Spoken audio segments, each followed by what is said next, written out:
Okay, so number 26, you want to write the equation of a circle in standard form given the equation here that's written in general form. And then you also want to determine the center and the radius. Now, basically what you want to do is you want to take this equation of a circle that's in general form and you want to transform it into standard form. So meaning you want to write it as x minus h squared plus y minus k squared equals r squared. So where the center, remember the center is hk and the radius is r. The length of the radius is r. All right, so that's what you want to do. Now to do that, you're going to have to complete the square. So you're going to complete the square on the terms involving x's, and you're going to complete the square on the terms involving y's. So you're going to transform this into a binomial squared and another binomial squared. All right, so here's what you have to do. So the first thing you have to do, remember, the first step is to get the x terms, the terms involving the factor of x together, and then the terms involving the factor of y's together.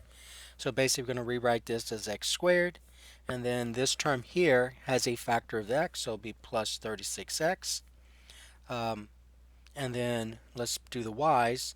So we're going to have y squared plus y squared, and then minus 24y. And then I'm going to go ahead and bring the constant term to the other side. So we're going to go ahead and write that as equals 8. Now, so all we did at this point was we grouped the terms involving x's, a factor of x, together, and then the terms involving a factor of y together.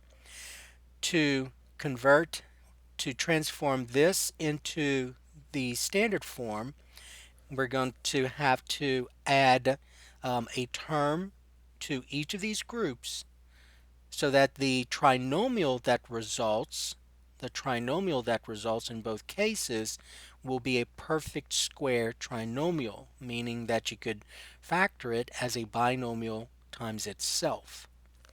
So what we did was we wrote it like this. The next step was to say x squared plus 36x plus a blank, because you're gonna have to add something to these two terms here to make this, because you want this to be a binomial squared, a perfect square trinomial. You can do the same thing to the terms involving factors of y. So you can say plus y squared minus 24y plus some number. And remember, you want some number here so that this trinomial that results will also be a perfect square trinomial, meaning that you could factor it also as a binomial times itself. But remember, okay, so remember that's equal to 8, but remember what you do to one side, you have to do to the other. So if you add a number here, you're also going to have to add a number to the other side. If you add a number here, you have to add that number to the other side as well. All right, so then to get that number, what you did was you took the coefficient of x, which is positive 36. So you said 36. You divided that by 2. And when I divide that by 2, I get 18. But then you got to square that number. So we're going to need a calculator. So I'm going to take 18. I'm going to square it. And so when using this calculator, all right, so when you square 18 times square 18 or 18 times itself, you're going to get 324. So 324. Since I added 324 here, I have to add 324 here as well. And then over here, we do the same thing. We take the coefficient of y, which is a negative 24, and I'm going to go ahead and do that here. So negative 24. I divide that by 2. Remember, you always divide that by 2. I'm going to get a negative 12. And then when I square that negative 12, I'm going to get a positive 144. So I'm going to add 144 here, but what I do to one side, I have to do to the other. And so now, if I did this correctly, this trinomial should then be a perfect square trinomial, meaning I could also factor it as a binomial times itself. And so when you factor this trinomial, even though this number is large compared to what you normally factor, just look at what you have here. See this right here that's inside the parentheses? That's 18, right? 18 times 18 is 324, right? So check this. So the way that I would do this is to say, all right, if that's 324, and I know that 18 times itself is 324. I'm going to try and factor this as x plus 18 times itself. And so to get this 36x, look at what you have here. 18 times x is 18x. Remember, when you follow this out, since that's a binomial times itself, the outer and the inner will be the same. So just double it. 18x times 2 is 36x. So you factor this correctly. Same thing here. 144. And by the way, just to remind you, whenever you write this number right here, that number right here will always be a perfect square. So 324 is a perfect square. 18 times 18 is 324. 144 is a perfect square. 144, I'm sorry, 12 times 12 is 144. And it's a perfect square because you're taking this integer and you're squaring it. And so that number that results, in this case 324, will be a perfect square. Now when doing this one though, just keep in mind that middle sign here, that's a negative. So you're going to rewrite this one as x minus 12 squared. All right, and then that's going to equal, and then you just add those numbers up. So 8 plus 324 plus 144 equals 476. All right, so you wrote this in standard form. So there's your answer right here. So that's the answer in standard form. Okay, that's the answer in standard form. But then remember, they did ask you to do this. Now you got to determine the center of the radius. Well, the center is easy. The center, remember, is just hk, but remember, you got to think about this in terms of x minus h, y minus k. So you have x plus 18 here. So in your mind, you have to think x plus 18 squared means the same thing as saying x minus a negative 18 squared. So then h is a negative 18. Okay, so your center will be a negative 18 for the x-coordinate. Now, the y-coordinate, k, see, it's already in that form, right? X minus 12, I'm sorry, I didn't mean x, that should be a y, right? So y, so y minus 12, so y minus k, so k is just 12, positive 12. So there's the center. All right, so the center is easy to get. Now, the radius, remember, this number here, right here, that number represents r squared. So you want to think of it this way. So r squared equals 476, right? And so if I want to find the radius, I'm going to take the square root of both sides. So I'm going to go ahead and rewrite this. So I'm going to take the square root of both sides. But remember, don't do that plus or minus here because we're talking about distance. So distance is always going to be positive. And so the radius will be the square root of 476. But simplify if possible. So let's think about, is there a perfect square other than 1 that goes into 476? So what I'm going to do is I'm going to take 476. I'm going to divide it by some perfect squares. So this, I'm going to start with 4. 476 divided by 4 is 119, and it is. So square root of, and 119 is a prime number. So you can't do anything else to this. So the largest perfect square that goes in 476 is 4. So I'm going to rewrite this as the square root of 4 times the square root of 119. So that's going to be 2 square root of 119. And so the radius will be 2 square root of 119. Okay? And so there's your answer. All right, so that's the process you're going to go through. All right, so that's number 26. All right, let's look at number 27. So in number 27, you have this problem now. So it says determine the equation of a circle, and you want to put it in standard form. And remember, standard form is this: x minus h squared plus y minus k squared equals the radius squared. And you're given that the center is negative 3, 2, and the end point of the diameter is negative 5, 7. All right, so remember, if you're going to find the equation of a circle in standard form, there are two things you must know. You must know the center. You have to know the center, which you do, right? And you also need to know the radius, which you don't know. So you got to find the radius. I know the center, So this is your h, this is your k. I've just got to find the radius. All right, so it helps to kind of visualize this, what that looks like. And so in your mind, you have the center being negative 3, 2, which is here. So there's the center of that circle. And the endpoint of the diameter of that circle, one of the endpoints of the diameter of that circle is negative 5, 7. So negative 5, 7 is right here. Okay, so negative 5, 7. So remember a circle. So if you were to draw this, and I'm going to do the best I can. I'm not doing this very well, but this is what it would probably look like.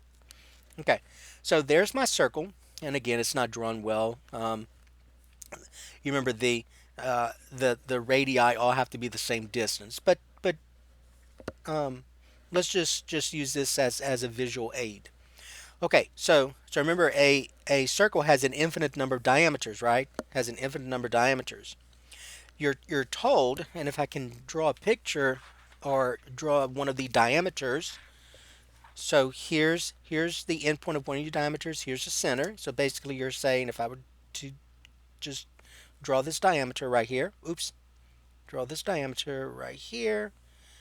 There's one of my diameters. Now remember, it has an infinite number, but there's one of them. So you're told this is the endpoint of this diameter, right?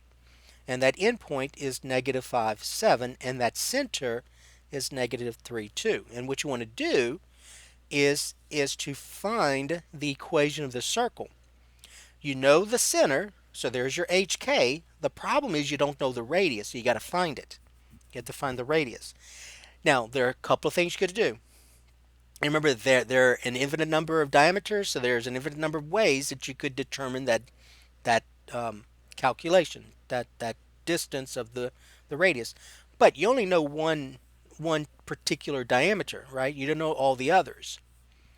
Um, so you're going to use just this one here. So there's several things you could do. You could find this distance, okay, because that's the length of the diameter. So I'm sorry, this length the radius, because remember the radius is the distance from the center to one of the endpoints, to one of the points on the circle. So there's an infinite number of radii. They all have the same distance. So you could do that one. So you could use the distance formula on these two, or you could find the length of the diameter. And remember, the radius is half of the diameter, so you could find the length of the diameter and divide that by 2. All right, so a couple of ways you could do this. All right, but that's the only diameter you know, so that's the only one you're going to use. You don't know any other diameter here. So first approach. Now remember, in our discussion we said you had to use the distance formula. So we got to remember what the distance formula is. So you must use the distance formula. All right, so the distance formula is the square root of. Now remember, oops, sorry. So the distance formula is the square root of, and you remember you're going to subtract your x coordinates. So x2 minus x1 squared plus, and then subtract your y coordinates, y2 minus y1 squared. Okay? All right. So there are two approaches. You could find this length here, which is the length of the radius, or you can find the length of diameter and divide by 2. The problem is, though, here's the problem. If how are you going to find the length of the diameter when you don't know this endpoint?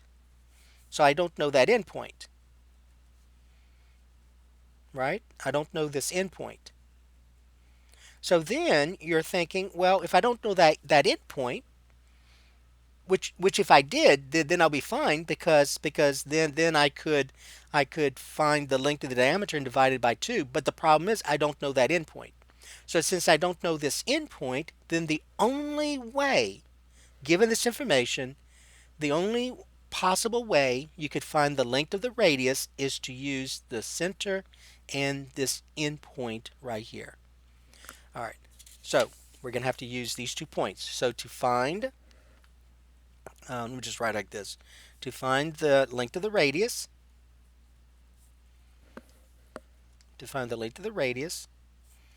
find the distance of the radius joining the um, joining the midpoint and one of the endpoints that's given. All right, so joining the midpoint or the center, I should say the center, which is negative 3, 2, and the endpoint, which is negative 5, 7. Okay? All right, so to do that, remember we're using different notations of the variables here. So x2, x1, y2, y1. So let's call this x1, and this is y1. This is x2, y2. And then you just substitute that into the formula. So the length of the radius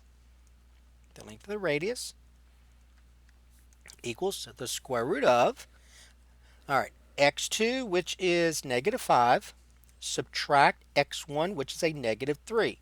Whatever that is, I'm going to square that.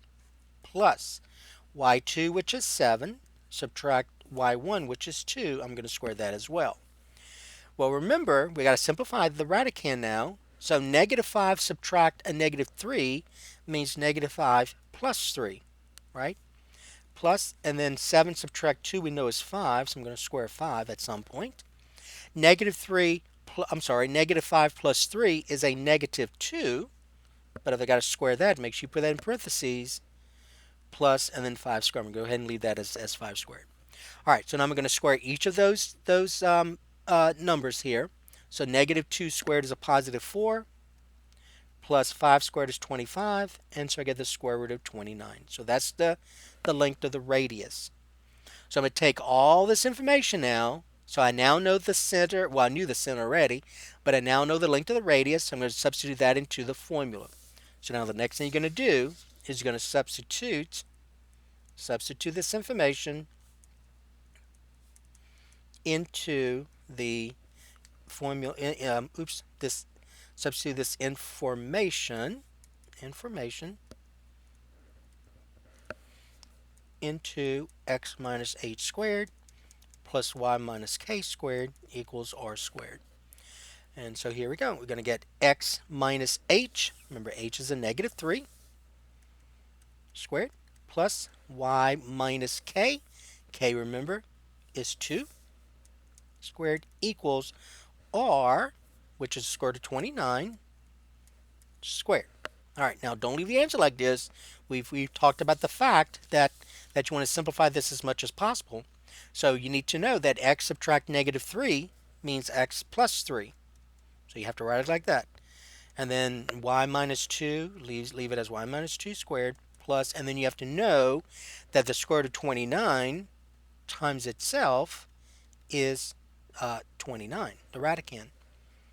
So that's equal 29. And so there's the answer you have to write. So that's the equation of the circle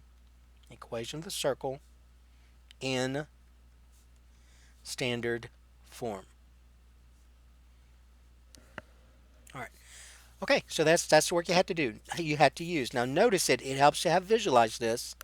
Okay, so it does help to kind of have a mental picture of what you have. Okay, so that was number 27. All right, let's look at number 28. So in number 28, this time we have, okay, so we want to find the equation of the circle in standard form, but this time you're given the endpoints of the diameter.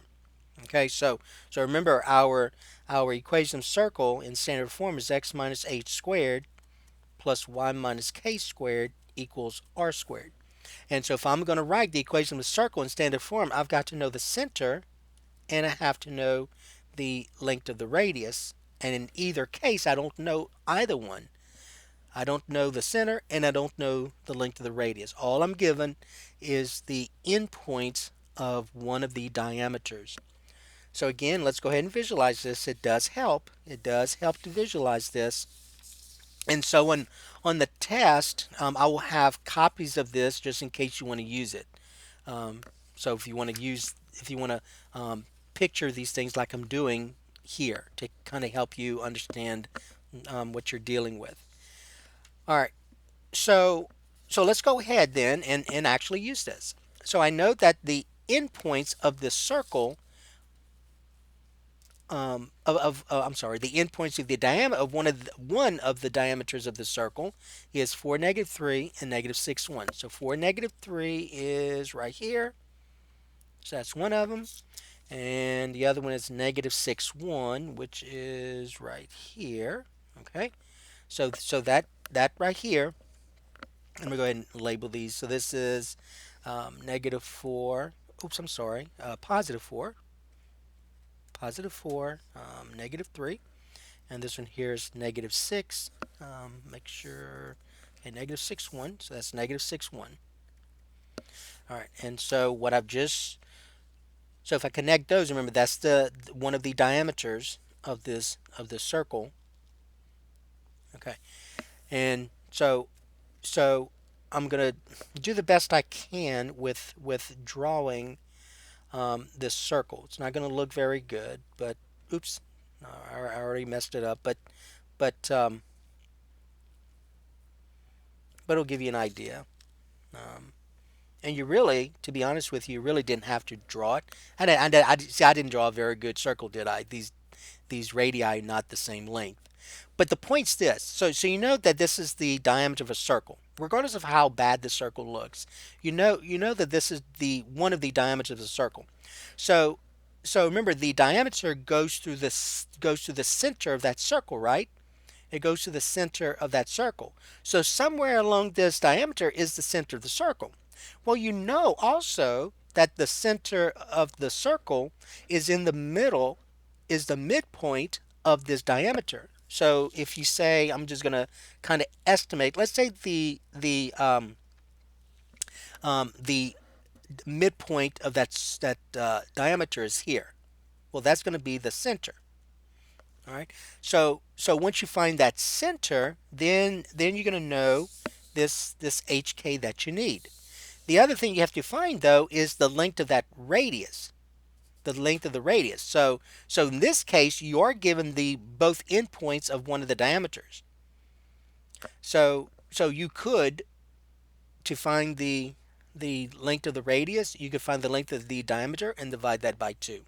So that's a process we're going to go through. But again, regardless of how bad I drew the circle, we all know that if I want to find the center of that circle, since I'm given the endpoints of the diameter of one of the diameters, because there's an infinite number, right? All these diameters go through the center. All I got to do is find the midpoint of this diameter. So the first thing you're going to do is find the midpoint of the diameter. All right. So the center, let me write it this way. The center equals the midpoint of the diameter that's given. All right. So I'm going to rewrite the points. So 4, -3, -6, 1. All right. So then you got to remember the midpoint, how to find the midpoint of a segment, right? So the midpoint, I'm going to put that here. The midpoint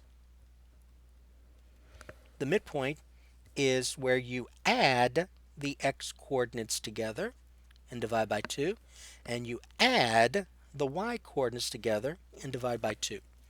So that's how you find the midpoint. So x2 plus x1 divided by 2, y2 plus y1 divided by 2. All right. So let's call this x1, y1, x2, y2. So then the center will equal, we add the x's together, 4 plus a -6 divided by 2, comma, -3 plus 1 divided by 2, right? That's the way you do that. All right, so 4 plus a -6 is a -2. So I get -2 divided by 2. -3 plus 1 is also a -2. -2 divided by 2, which becomes a -1, -1. Okay, so that's your center. So when I go back to my circle, then I can make a little bit, I can make a better guess here. So this is my center actually, right? -1, -1. So I'm just going to do this. So that's the center right there. Okay? So I found the center of that circle. So the center of that circle is -1, -1. All right, now, so I found the center. So I found HK. Now I've got to find the radius. So based on our previous discussion, I can find the radius in two different ways this time. I can find the radius by finding the length of this segment here. right? Because I'm given this endpoint, I'm given this endpoint. Or I can find the length of the radius by using this segment. I'm given the, if this is well, this is one of the radii, so I can use this endpoint and this endpoint, or the center and the endpoint. Or if you want to, you can find the length of the whole diameter and then divide by 2. So 3 different ways you can think about this. All right, I'm going to try and do as many as I can based on the time of this video. So let's look at the way someone could do it. So someone could say to find the length of the radius, I will use, this is their thinking, I will use the center, which is -1, -1, and an endpoint. And remember, there are two of them, right? So someone could use this one, someone could use this one. All right, so let's use this one here. So someone could say, and the endpoint, -6, 1. All right, and that's fine. They could do that. They definitely could. All right, so you got to use the distance formula now. Since I'm finding length, the distance formula. So now we got to go back and remind ourselves the distance formula. So distance equals the square root of x2 minus x1 squared plus y2 minus y1 squared. Okay, so that's the distance formula. Okay, now, so if I'm going to use the distance formula, then let's go ahead and call this x1, y1. This will be x2, y2. That's a y right here. All right, so the length of the radius then, remember we're trying to length of the radius by using a center and an endpoint, so the radius therefore is going to be the square root of, we subtract the x coordinates, so x2, which is -6, subtract x1, which is a -1 squared, plus, and then subtract the y coordinates, 1, subtract a -1 squared. Simplifying this, that's going to be the square root of -6 subtract -1 means the same thing as -6 plus 1 squared. 1 subtract -1 means the same thing as saying 1 plus 1 squared. Equal the square root of -6 plus 1 is a -5 squared. 1 plus 1 is 2 squared. So that's going to be the square root of -5 times itself is 25. 2 times 2 is 4. So I get the square root of 29. All right, and 29 is a prime number. So the only perfect square that goes into 29 is 1, so that cannot be simplified further. So I found the radius. So I have my center, and I have my radius, and then I'm almost done. So therefore, the equation of the circle, so you're going to substitute all this information to the equation of a circle. Remember, it's x minus h squared plus y minus k squared equals r squared. And so I know the center. So remember the center is -1, -1. So that's your hk. And the radius now we know is square root of 29, right? Okay. So then we're going to get x minus h, which is a -1 squared, plus y minus k, which is also a -1. I'm going to square that, equal the square root of 29 squared. But remember, don't leave it like this. You're expected to know that x subtract -1 means x plus 1. Y subtract -1 means y plus 1 squared, equal, and then the square root of 29 times itself is 29. And that's the equation you would write. Okay, so that's the equation of a circle. All right, so we got this by using by finding the radius using the center of the circle or the midpoint of the diameter and one of the endpoints. So I chose this one. If someone else would have chose this one, would have chose this endpoint instead of this one, you would still get the same answer. You would still get the length of the radius to be the square root of 29. Just keep that in mind. Okay. So basically, you're saying that this right here is the square root of 29, and this right here will also be the square root of 29. That's what you just found in terms of the length of the radius. All right, and the equation of that circle, the equation of the circle is what you just found for the equation of the circle is x plus 1 squared plus y plus 1 squared equals 29. That's what you just found. Okay. All right, now someone else, just to remind you, someone else could have said, well, I'm going to find the length of the diameter, right? So in that case, just to remind you, if you do that, another approach, so let me write it this way, another approach is to find the length of the diameter. But remember, the radius is half of the diameter. So the diameter divided by 2, or you could say 1/2 times the length of the diameter. All right? Okay. So so to find the length of this diameter here, and remember that's the only one you know. They're an infinite number, but they all have the same length. So that's the only one you know. But the length of the diameter, we're gonna have to use the distance formula again. So the endpoints. Oops. Let me do this. The endpoints are the endpoints of the diameter are -6, -6, 1, and 4, -3. -6, 1, and 4, -3. So the length of the diameter will equal, so you use the distance formula, the square root of, you subtract your x coordinates, so 4 subtract -6 squared, plus, and then you subtract your y coordinates, -3 subtract 1 squared. Simplifying this, I get the square root of 4 subtract -6 means 4 plus 6 squared. -3 subtract 1 means -3 plus a -1 squared, right? 4 plus 6 is 10, so I get 10 squared. -3 and a -1 is a -4 squared. So that's going to be the square root of 10 squared is 100. -4 times itself is 16, so I get the square root of 116. So that's the length of the diameter. All right. So therefore, the length of the radius equals this divided by 2. So it'll be the square root of 116 divided by 2. Now, do not make the mistake and say 116 divided by 2. All right, that's not 116. That's a square root of 116. So don't simplify this. So just to remind you, it is a mistake. And some of you are going to probably want to do this. So this is a mistake. The square root of 116 divided by 2 is not equal to taking 116 divided by 2. So in other words, when you divide 116 divided by 2, don't say that it's the square root of 58 divided by 1. That's not true. Okay? Because that is not 116. That is the square root of 116. So it is true that 116 divided by 2 is 58, right?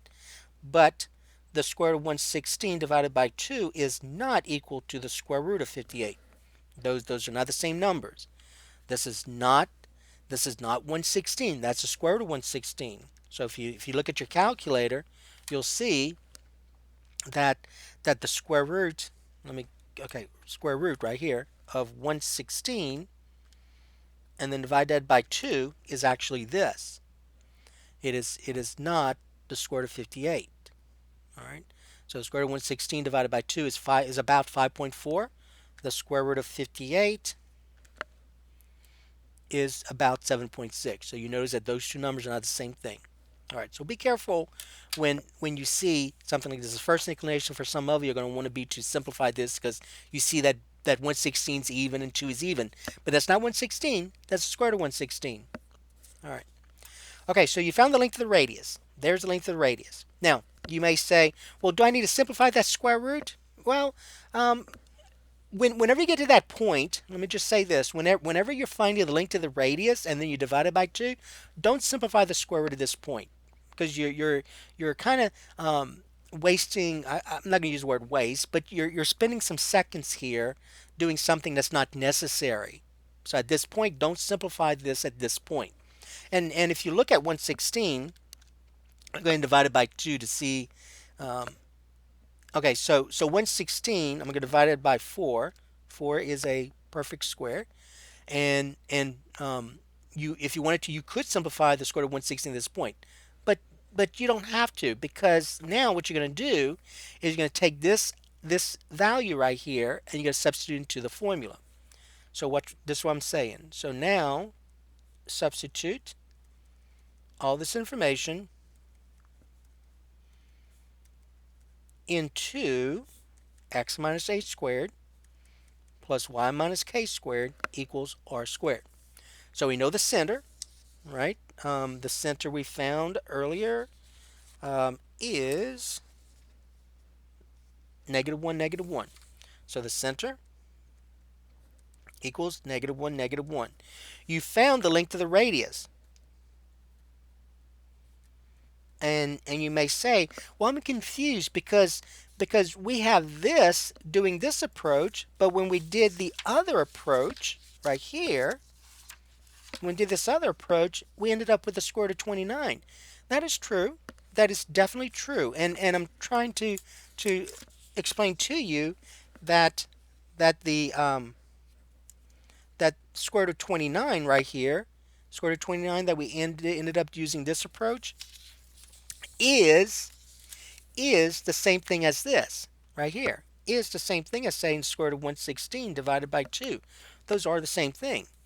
But what some students are going to do at this point is they're going to take this number and substitute it here. And then you're going to see what's going to happen. Watch what's going to happen. All right.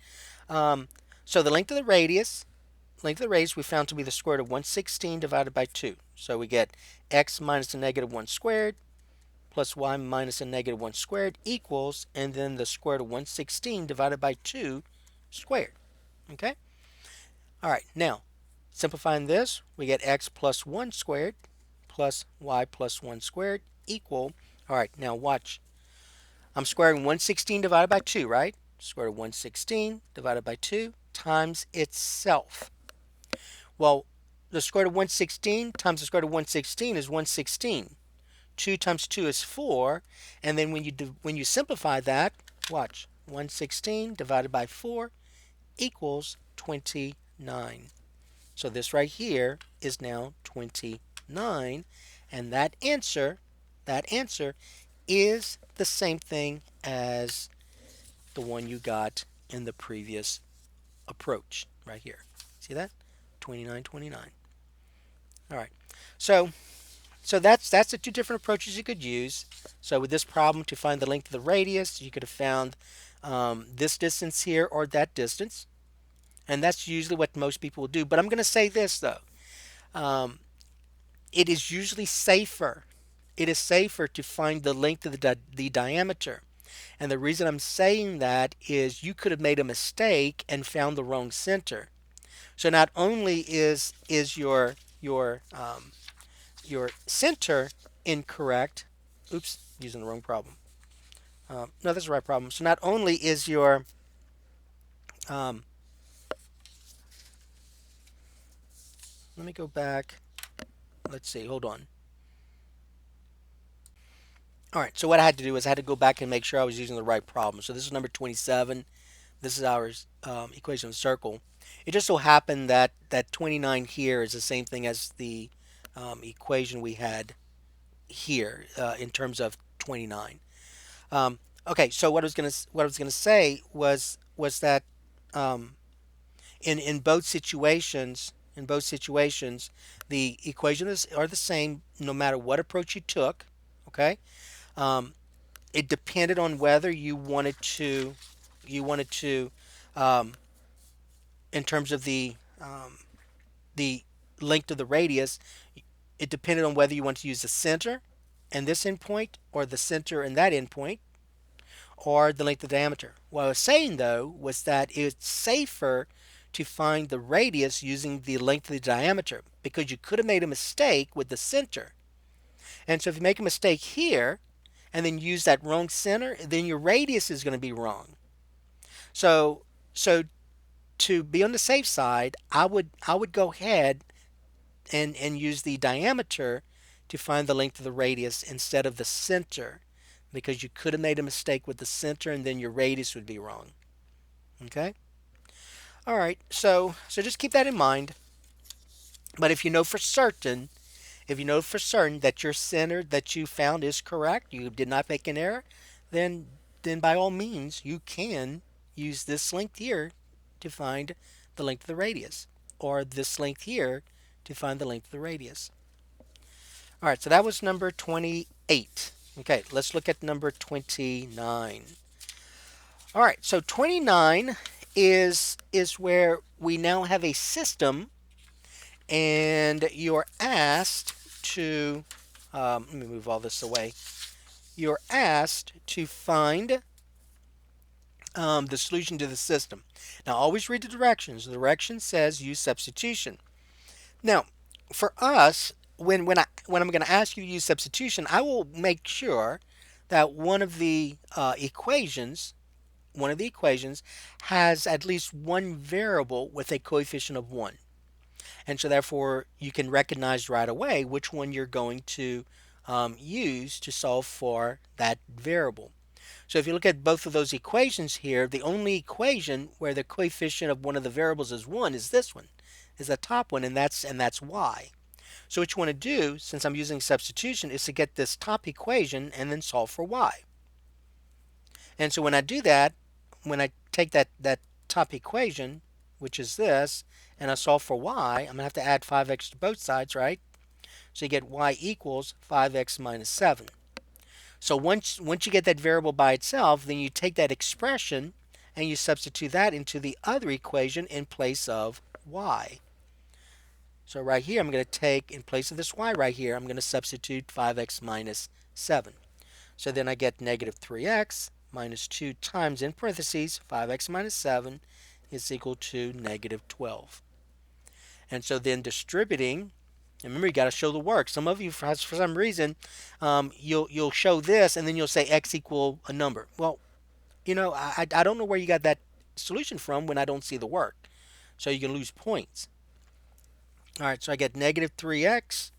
A negative 2 times a negative 5x is a negative 10x. A negative 2 times a negative 7 is a positive 14, equal negative 12. Combining like terms, I get negative 13x plus 14 equals a negative 12. Subtracting 14 from both sides, I get negative 13x equals a negative 26. And then divide both sides by negative 13, I get the x-coordinate of my solution to be a positive 2. So there's your x-coordinate. So that means that your solution, remember I asked you to write the solution as an ordered pair, so you need parentheses because an ordered pair is a point. So you represent a point with parentheses. So there's my x-coordinate. Then to find the y-coordinate, I need to go back to one of these equations and substitute in place of x. I'm going to substitute 2. All right, now some students will go to the one they just did here when they got y by itself. The problem is you could have made a mistake by getting y by itself. It's always a good idea to go back to the original. But if you're certain that you solved this correctly, then by all means you can use this. But I'm going to go back and just use one of these right here. So I'm going to use the top one. And so someone could say, all right, I'm going to go back and substitute x equal 2 into, and it doesn't matter which one. Does not matter whether you use the top one or the bottom one. If you want to use the bottom one, you could. I'm going to go ahead and use the bottom one just to show you what you're going to do if you did. The top one's easier, by the way, because it's easy to get y by itself. But let's use the top one just to show you. So I get negative 3 times 2. In place of x, you can substitute 2. Minus 2y equal negative 12. Negative 3 times 2 is a negative 6. I get negative 6 minus 2y equal negative 12. To get y by itself, I'm going to go ahead and add 6 to both sides. So I get negative 2y equals negative 12 plus 6 is a negative 6. Divide both sides by negative 2. I get y to be a positive 3. So there's your solution. Now, if someone, just to show you, if someone else had said well, I don't want to use this bottom equation. I want to use the top equation. Well, by all means, you could do that. Watch. Negative 5x plus y equal negative 7, right? And then remember, x was 2. So in place of x, I'm going to substitute 2. So I get negative 5 times 2 plus y equal negative 7. Negative 10 plus y equals negative 7. Adding 10 to both sides. And this is 0 when I add them up. I get y to be a positive 3. So it doesn't matter which one you use, right? You'll still get the same value for y. So there's the solution. All right. So there's number 29. And then number 30. And number 30, we had this system, but this time I want you to do this by using addition and elimination. So always make sure you follow directions. So remember, when using addition or elimination, you want to eliminate one of the variables. So you have to determine which of these variables you want to eliminate. So someone could say, well, I want to eliminate the x's. Someone else could say, well, I want to eliminate the y's. It does not matter. So if you want to eliminate the x's, then this is what this individual would have to do. So eliminate the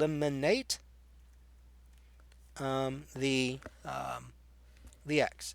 So to eliminate the x, you got to notice that the coefficient of this x is negative 5 and the coefficient of this x is 2. So you have to find the least common multiple. So the LCM of negative 5 and 2 is 10. So you want this coefficient to be 10 and you want this to be 10. Well, I'm sorry. And also remember to eliminate just keep in mind the coefficients have to be opposites. All right, so the coefficients have to be opposites. So notice one's already negative, one's already positive. So eliminating the x's will be probably easier than eliminating the y's. Just because this is negative, this is positive. So if I found the least common multiple of negative 5 and 2 is 10. So to get this to be a negative 10, I'm going to have to multiply the top equation, both sides of the top equation by 2. And to get this to be a positive 10, I have to multiply both sides of the bottom equation by 5. All right, so let's go ahead and do that. So basically, to go from here to here, the original equation was this. So I'm going to multiply this by 2 and this by 2. Over here, the original equation was 2x minus 7y equal negative 17. So I'm going to have to multiply this by 5, and then what I do to the left, I have to do to the right. So that by 5. So then when I rewrite this, I get, using a calculator, if you have to, 2 times negative 5x is a negative 10x. 2 times a negative 8y is a negative 16y. So I'm just using distributive property. Equal, and then 17 times 2 is 34. Over here, 5 times 2x is 10x. 5 times a negative 7y is a negative 35y equal, and then negative 17 times 5, using a calculator, 17 times 5 is 85. So that becomes a negative 85. And it's at this point now, since these are opposites right here, that you can now eliminate the variables. So now you can add those two equations together. So when I add those, these are now eliminated. So negative 16 and a negative 35, so 35 plus 16 is a negative 51y equal, and then 34 subtract 85 is a negative 51. So getting y by itself, I'm going to go ahead and divide both sides by negative 51, and so I get my y value to be a positive 1. So I found the y value of my solution. To find the x coordinate, you're going to substitute y equal 1 into either of those equations. It does not matter. So let's go and use the first one. So into negative 5x minus 8y equals 17. Again, it did not matter whether you use the top equation or the bottom. Did not matter. So I get negative 5x minus 8 times y is 1, equals 17. Simplifying this, I get negative 5x minus 8 equals 17. Adding 8 to both sides, I get negative 5x equal, and then 17 plus 8, when you add those up, you're going to get 25. Then dividing both sides by negative 5, and then simplifying, I get x to be a negative 5. So there's your solution. So as an ordered pair, you're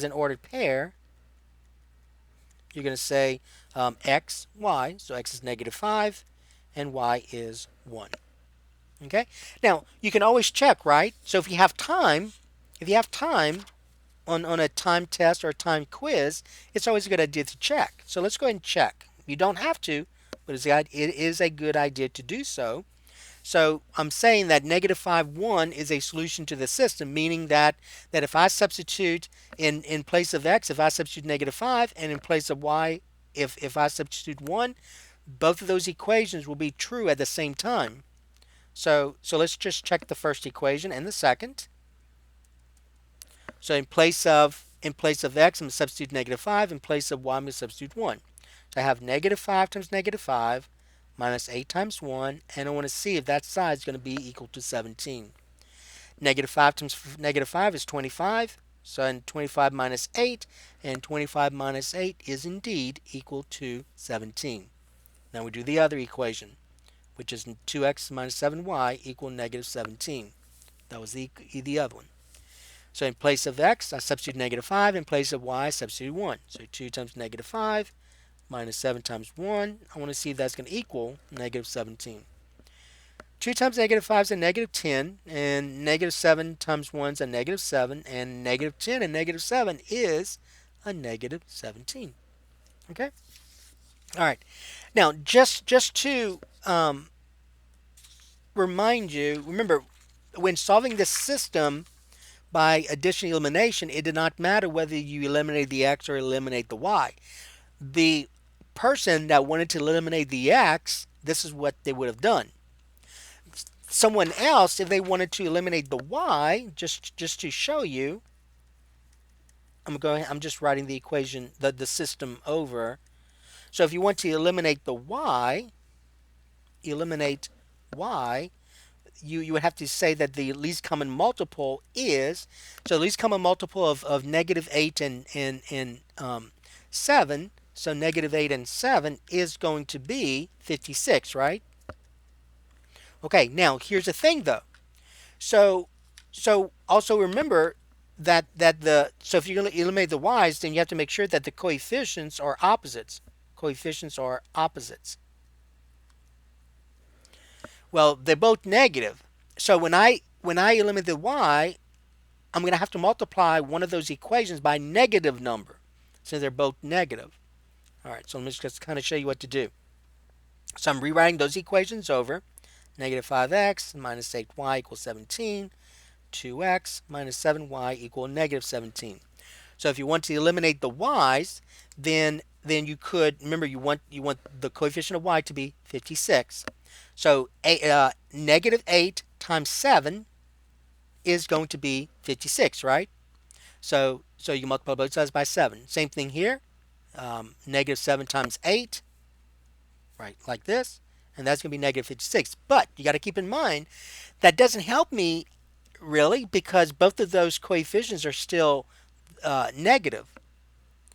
So you'll have a negative 56 and a negative 56. So what I've got to do is I've got to either multiply the top equation by negative 7 or the bottom equation by negative 8. So it does not matter which one. I'm just going to use the top one. So I multiply both of those by negative 7. And so now what we get is this. So we're going to get negative 7 times negative 5x is a positive 35x.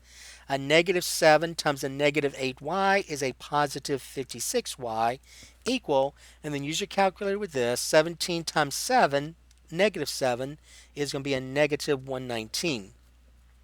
Second equation, 8 times 2x is 16x.